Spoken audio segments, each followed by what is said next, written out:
You manage your pasture with the cows. Do you do strip grazing?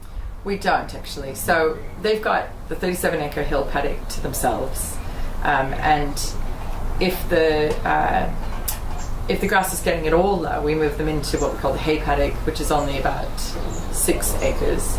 So they go in there for a brief spell, like a week or two, and then they go back onto the big paddock.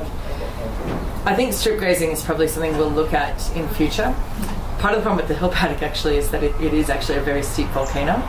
So the question of how to move that fencing along is one we haven't solved. Talking to people like Charlie Massey, who's really big in regen ag, I asked him whether he thought we should be strip grazing in our system, and he said, there are people who would say we should be, but his own view as somebody who's very engaged with the microbial changes and fungal health and things is that if we've got feed on the paddocks all the time and it's pretty lush and our soil's looking good, it's probably an extra layer of labour that we don't need to build into our system at this stage. Well, I think also it comes to stocking density.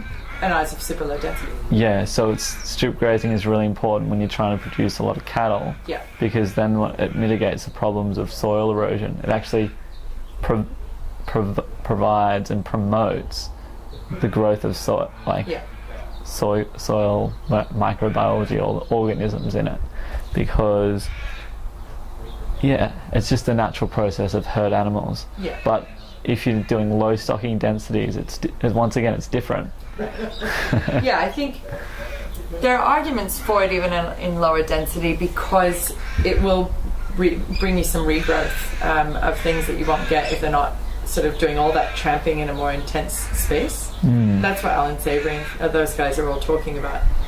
So whether it'd be worth investigating that later on, I'm not sure. I just know it's like way down there on the priority list at the moment because our stocking densities are so low and the feed is so good. Yeah. We've never actually, in 3 years so far, we've never had to feed out supplementary feed. We just have when we've had extra grain that the pigs didn't want. Yeah, awesome. So we'll just change a little bit here.